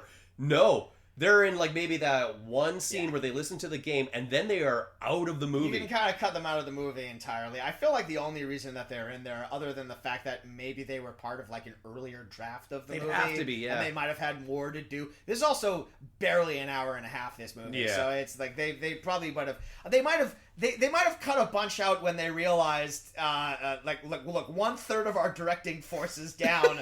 Maybe we should just cut our losses and release what we have. What we got here. But the only other thing I can think of is just like iconography. It's like the 1920s and stuff. So having like those hobo archetypes. One of them's roasting a can on the fire. Yeah. Another one's pulls like a full fish skeleton out of like a trash or whatever and puts it on a kid. They're Top Cat, basically, is what we're saying. A woman puts a pie resting on a windowsill and they go floating towards it. Yeah, all that good stuff. Also on Yankee's journey, because he's got to go all the way from New York State to Chicago, is he meets Marley, the girl. Yes, Yeah. voiced by Raven-Symoné, who, so he, there's like this, there's like these 2 bully kids, and they steal Screwy, and they won't give Screwy back. And then it looks like, oh no, the bullies are gonna get away with Screwy. And then Raven-Symoné starts hucking apples at him. Yeah, it's the film's girl boss moment. Yeah. It's like every animated movie needs to have like the tough, tomboyish girl type character to come in and be all like, a girl likes the same things I like. What? Which is fine. Which is totally fine. And then like, we forgot to mention like the songs in this movie, because Raven-Symoné gets a song, and almost all the songs are baseball themed. Most, yeah. There's like a song that plays earlier when Yankees ride in the rails, and you're like, who did this? It turned out it was Five for Fighting. 5 for Fighting. Remember those guys? There's like a Brooks. I'm more than a bird. I'm more than. Oh my God, the Superman connection. Oh my God, that's why they're there. Oh my God, See, we cracked podcast over. We cracked the code. code. We cracked it, ladies and gentlemen. We did it. We did it there. Yeah. So Raven-Symoné sings a song about keeping your eye on the ball, and then she throws an apple at one of the bullies, and it goes fully into his mouth, which I'm sure knocked out all of his teeth. But whatever, cartoon physics or whatever. And then the bullies run away. And then she puts her hands on her hips and she goes, "That's so me." And then What a walk. What a walk. Hey, take a bit. I gotta take my sweater off. Oh, it's balmy out. Yeah. And then, And then he says to her, "Oh yeah, I'm on my way to Chicago. This is Babe Ruth's prized bat. You can't. Can you see it talk? You can't. Okay, well, it talks to me. It talks to me. Yeah. and she's just all like, "That's cool." Yeah. No follow-up questions. Yeah. I gotta get this to Babe Ruth in Chicago, and she's like, "Oh, what a coincidence! My dad is gonna go to Chicago. Maybe you can get a ride with him." Right. And her dad is a baseball player for the Pittsburgh. No, the Cincinnati Tigers, I think. Tiger Pirates. Yeah, the Tiger- Cincinnati Tiger Pirates. the Pittsburgh Tiger Pirates. Yeah. That's what The what, Tigrats. what he is. Mm. And he's a professional baseball player. now we're speaking around something. So this movie is set in the 1920s. Raven-Symoné is an actor of a certain demographic, so maybe you can say it. Maybe you can see where we're going with this. She's a black lady. She's a black lady Yeah. in 1920s. And her father is black. And he plays for a particular league that actually did exist in the 1920s. That was all African American. Yep, and it's called the Butterscotch Gang. We can't say it. No. We can't say it on this podcast. It's not the really bad one. No, but it's not. Yeah. It's the league that's what it was called. And we can't say it, but and this movie doesn't say it. But it shows it. It spells it. And that's a word I was not expecting to read in this children's film. You don't expect to see that word in a kids movie. You really don't. Like points for historical accuracy again, but it's oh man. So I'm sitting there and I'm all like, wow. So they're going into this. Oh, okay. Is this movie going to be about like segregation, or are we going to like talk about like how like black players were like instrumental to like this sport, but they were subject to horrible racism, and they weren't allowed the same like rights and basic freedoms that like other people playing the sport did. Nope, they get on a bus and everyone's like really happy and they're bouncing up and down and it's cool. There's another song. They're bouncing around. The shocks on that fucking bus. Oh yeah, can't take a hill where the damn. It's a fucking Scooby-Doo bus is what it is. It's bouncing all all over the fucking place. There's another song playing. It's all like it is a few steps away from like someone grabbing like a washboard and a jug and them just like having like a music group in the back or whatever. They are overly positive, which is one way to tackle this subject in a children. I'll give them this. This is a difficult subject matter to put into a movie for kids, and I guess if you're gonna do it like this. Yeah. Because it's not objectionable, and it's kind of cool that they included it in the first place. Mm-hmm. It's obviously a touchier subject than we want to get into now. You successfully danced around the issue. Yeah. Congratulations. Yes. Also, Raven's dad is voiced by Forrest Whitaker. That's how many fucking... The names just keep coming. Damn. And he doesn't even really have anything to do. Yeah. He has like maybe 5 lines. Like, great job, Yankee. You're going to be a baseball player. All right, I'll take my check, please. Yeah, on the bus, the team teaches Yankee teaches him balance and proper stance work, because they're going to teach him how to swing a bat and proper batter stance on the moving bus, and that's good on you. Because this just by like the and I'm glad that they included this subplot, but just by including this subplot, like it adds sort of like this weird energy to the movie, like. What's Raven's character's name? Marley. So Marley is talking to Yankee when she meets him and everything, and Yankee says, "My dad works at Yankee Stadium," and she's all like, "Wow, hey, have you ever like fantasized about like playing at Yankee Stadium?" Mm-hmm. And like the unspoken other part of that line is, something that I will never ever get to do given my gender and ethnicity. But it's just like this character only exists to support the white protagonist at the center.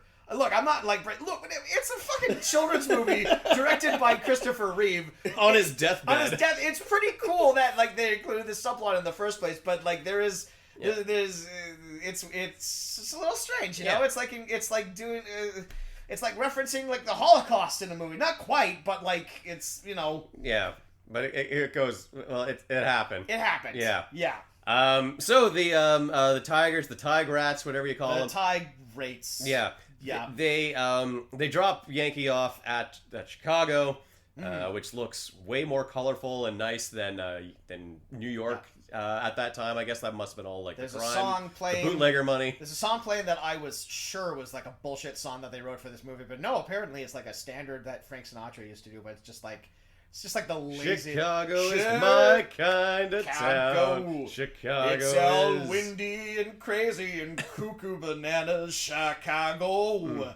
Go get yourself a dog. I don't know. Something like that.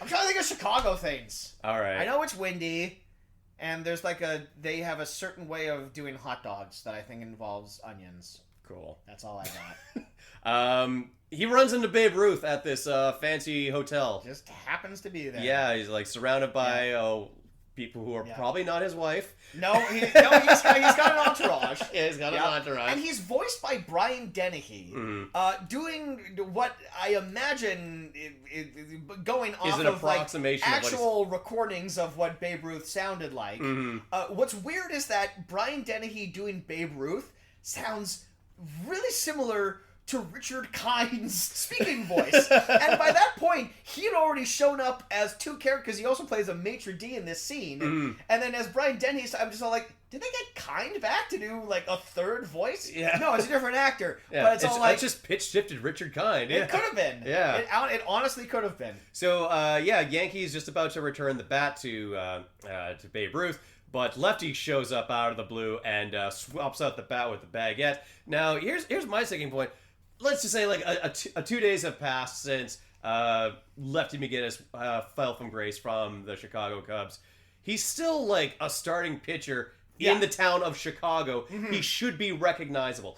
He's a character who should have a hard time getting in around crowds because there's had to be a contingent of people going like, "Hey, aren't you Lefty? Hey, you suck. Hey, you're Yeah, disgracing exactly. the game." He shouldn't be like swarmed with fans. He should be swarmed with people who are like constantly throwing things Getting at in his him. way, yeah. Exactly. Yeah, you lost us that game, McGinnis. Yeah, and that's why it's something hard like for that. him to catch up to the kid. I mean, this is a real nothing villain, and I'll just say it. William H Macy gives a real nothing performance. It's just he's so casual about everything. William H Macy.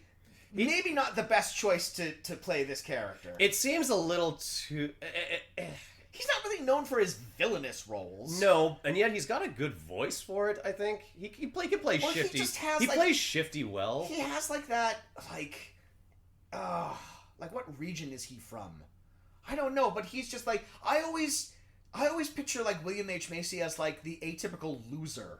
You know, which Yeah. is why he makes sense on paper for Lefty, because Lefty is quite a loser. But like, I don't know, he's not menacing at all. He's quite laconic. He sounds bored in certain scenes. I don't know. Okay. It's not a great performance, I think. Okay, well, like Robin Williams is a fantastic actor. He's not that great as the villain either. Well, no, but also at this point in time, you just miss him so much. Even when he pops up and It was something nice- stupid like this, you're just like, oh, Robin. It was nice- Oh, you're making your noises. It was nice to hear that voice again, and I was just like waiting for him to do something. Yeah, that's awesome. I miss Robin Williams. He's doing and it was the like, best he oh, can. yeah, okay. Yeah.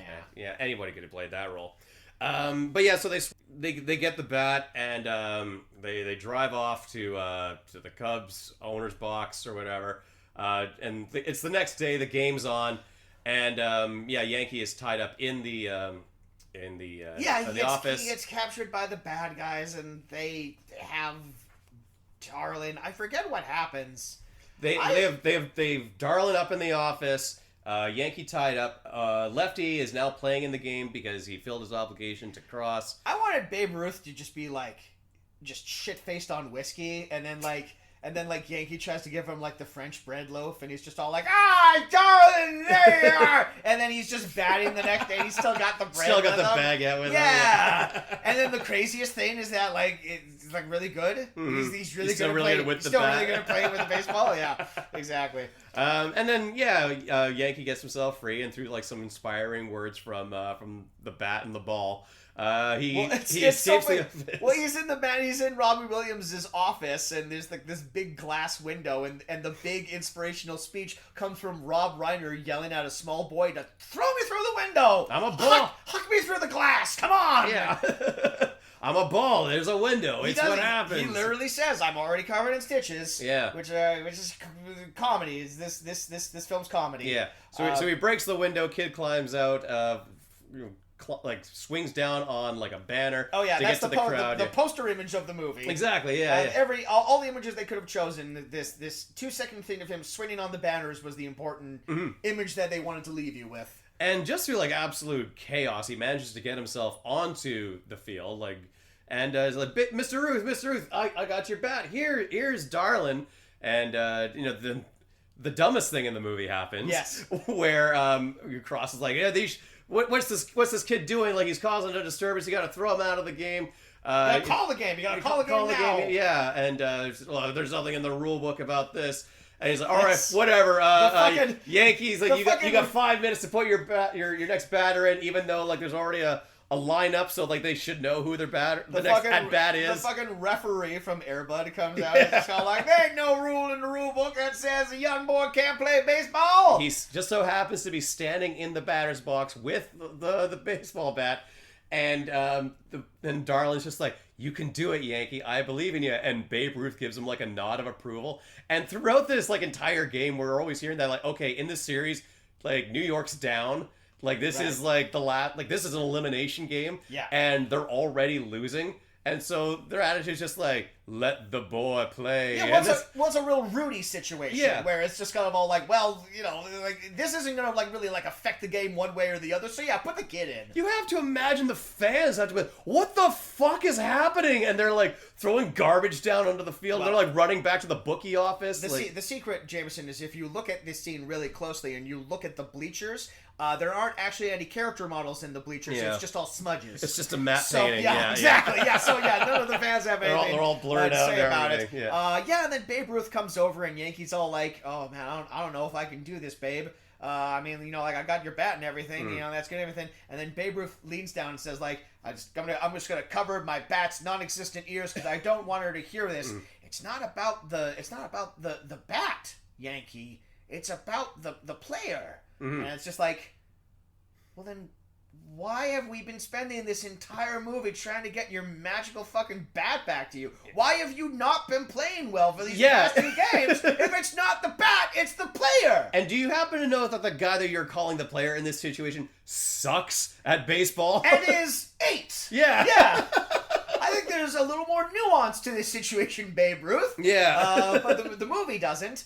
So yeah, Yankee is on the mound, and he has Darlin', and through some sort of shenanigans, Lefty, the pitcher, gets Screwy, and Screwy is now the ball that's played in the game. Yeah. And he hits it, and it's not a home run. It's like a solid base hit, and then through like a complete infield collapse, Yankee manages to run to first, second, third, and get himself home. Like, the first baseman guy's like flirting with a woman in the stands. Like, two of the catchers run into each other. Yeah, it's full cartoon goofballs. Like trips on his own feet or some horseshit like that. Like the entire third baseman is sitting down at a table with a big steak, and he's tying like a napkin around his neck, and he's rubbing his hands together, and then Yankee runs by like, what?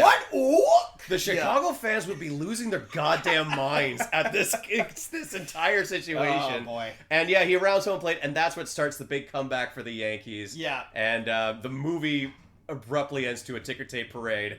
Where they win the series. Napoleon and Lefty are arrested, and they are seen sweeping up the confetti in comical jailbird outfits with the black and white stripes and everything like that. And I'm just all like, it was the 30s. I thought it was the 20s, but either way, yeah. Everything works out. At some point in time, his parents show up. His parents hook up with Raven-Symoné and her mom, and there's like a barely functioning subplot of them following Yankees' exploits. Those are all done through like the 5 for Fighting montage. Yeah, like every 20 minutes when the movie remembers, it's all like, oh yeah, and then they're looking, looking for him. Yeah, and The last note I wrote down here is literally just go baseball. Go baseball. Go baseball. Go baseball. That's when the edibles kicked in.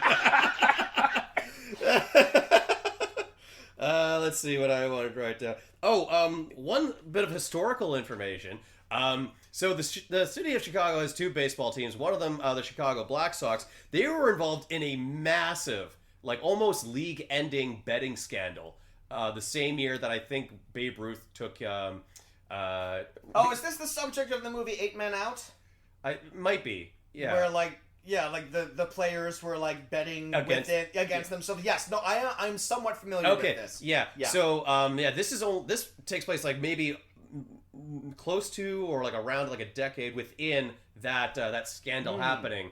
So I just think that, for having, Chicago come back, go into the World Series, and, if this kind of collapse happens around them. But also the because there was such like a massive scandal, there were a couple of rules that Major League Baseball kind of slipped by the wayside or looked the other way on. Most likely usually Babe Ruth's, extracurricular activities, because they wanted to get the fans excited and like get some goodwill back with the fans. So maybe subbing in a kid to play in the championship game down to the wire sort of thing. This was sort of like, well, maybe this will get us some good PR. There's like a far more adult movie happening on the margins of this movie. Where it's all like, we need something to distract the fact that Babe's all hopped up on goofballs. He's talking to his bat right now. I don't know. Why don't we let the kid play for a little while? Not even Babe Ruth knew that the bat and the ball could talk. What the fuck? A couple things I wanted to point out. At one point in time when they said they're going to Chicago, Screwy says, you know what? I've always wanted to try that deep dish pizza. Deep dish pizza was not invented until the 1970s. Someone should have told Rob Reiner that. Go baseball. Yeah. Yeah, go baseball. And all right. One other thing I wanted to... Oh, yeah. I think at one point, Screwy is just like reading out some stats or like some obscure rules about the game to Yankee. And Yankee remarks, wow, you know a lot about baseball. To a baseball. Yeah, he's baseball. Yeah. Of course he does. Now, do you think that could be like construed as like a bit offensive to him? You're like, what? Because I'm a baseball, I should know all baseballs know about baseball? I mean, that would make Screwy a more interesting character if he was a baseball that didn't want to be a baseball. I mean, that's the thing. That's the animated archetype. The thing that doesn't want to be a thing but wants to be the other thing. Well, he's a foul ball. He wants to be a home run ball. Right. So yeah, he has dreams. He's a self-hating. But he is self-hating. Because he's just like, before we find out their story or anything, he's Yankee's all like, why do you hate baseball so much? Screwy, you are a baseball. I'm just expecting Screwy to be all like, because I hate myself. Yeah, there you happy, kid? You happy? fucking calling my house while the fucking equalizer is on. God damn it! It's the one Rob Reiner reference I can remember. I had something here. Oh, okay. So, Lefty is chasing after Yankee, and he finds them at Raven-Symoné's house, and he like knocks on the door, and he pretends to be Yankee's dad. Yeah. And there's like a moment where you've seen the movie The Iron Giant, right? Yeah. Yeah. Doesn't Lefty look exactly like the human villain in that? Yes. And this was the moment that really sunk into me, because like there's like the moment where like the villain in the Iron Giant is like menacing the kid. He's like, "Where's the giant, kid?" And then like Lefty grabs Yankee's all like, "Where's the bat, kid?" I'm all like, "Oh my god, it's the exact same villain." They didn't even bother. They just made him 3D. Yeah. Or whatever. Didn't William H Macy voice that guy too? No, that was John C. McGinley. Oh. No, Christopher McDonald. Okay. But, yeah. Iron Giant's a good movie. That's a great movie. Oh, man. Another Superman reference. Another Superman reference. Yeah.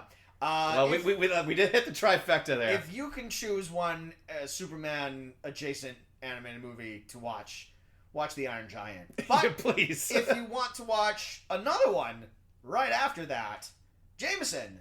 Justice League New Frontier. Justice League New Frontier. But if you want to watch the third one, does everyone's hero have a certain something? Or is it just a whole lot of nothing? I mean, compared to the last animated movie that we watched, this is a bit better, I would say. It is a bit better. I'll tell you that much. It's also a bit shorter. It is a bit shorter. So I think this movie has a certain something. There are some sequences that are animated quite well. There's, I think, a pretty funny routine where Lefty and Robin Williams' character are on the phone, and he's getting mad, and then he's like, hello, as he's like busting the phone. Like, they just, I don't know. Maybe I'll just cut that part of. I agree with you. There's some decent artwork He in keeps there. calling Lefty Raoul. I thought that was funny. Well, because they want to speak in code. Yeah. Anyways, this movie is fine. There's some decent sentimentality to this sort of thing. It's hokey as all fuck, but it's perfectly fine. Yeah. There's nothing like objectively wrong or terrible with this movie. There's a couple of story things that I would like to have explained, like why does he see a talking baseball and a bat? I mean, you can't just like explain. He's the chosen not one. even like some magic fairy dust or something like that. It would have helped if like maybe all children can see these inanimate objects talked, or maybe another character like Babe Ruth, or like he gets like the home running thing, and he's all like, "Hey, darling, I won." He looks at Darlin, and Darlin doesn't talk to him anymore. Mm-hmm. It's all like, "I had to believe in myself, and now I don't need to talk to it." Pieces of wood. Doesn't hear the voices anymore because I've served my purpose. Right. Yeah. No, this movie is fine. Look, and there's some good performances from some likable people in it, and I'm going to imagine that they did it as a massive favor for their good friend Christopher Reeve. Look, I can't in any conscience call this movie a whole lot of nothing. It was directed by Christopher Reeve. He died while he was making it. I can't call this movie a whole lot of nothing. I feel like a horrible person. Yeah. And I already feel like a horrible person all the time. I can't lump that on to me. I feel bad enough for making that director's chair joke because I like Christopher Reeve. He was a delightful Superman, and he, by all accounts, seemed like a great human being. Oh yeah, just the best. Yeah, there's a moment in the. Did you notice there's like a moment in the movie where like Yankee falls out of a tree and he like falls really hard on the ground? Yeah. Like, I bet you anything Christopher Reeve didn't direct that fucking sequence. Ooh. He didn't fall off a tree. He fell off a horse, but you know, the same difference. Yeah. Well, what is a tree but a still horse? And we absolutely eventually will do a trilogy on Christopher Reeve, the actor, because a really fascinating career in the sense that like super talented too. Like Superman, he had like a couple of like small gigs before that, but Superman was kind of his first movie, and it obviously sort of pigeonholed him a little bit. But like in between the Superman movies and like the other sort of like somewhat more well-known movies that he did, there's some random shit. There's some shit that no one has ever watched or commented on or spoken about on a podcast, and we'll be the first, Jameson. Sure, we'll be there. But everyone's hero. Just any kind of like parting thoughts on that? I think it's okay. Look, if you have a young person who likes baseball, I can't relate. Yeah. But if you're looking for a movie that is tantamount to their interests, there is nothing in this that is offensive. Just maybe be prepared. Except for that one particular word.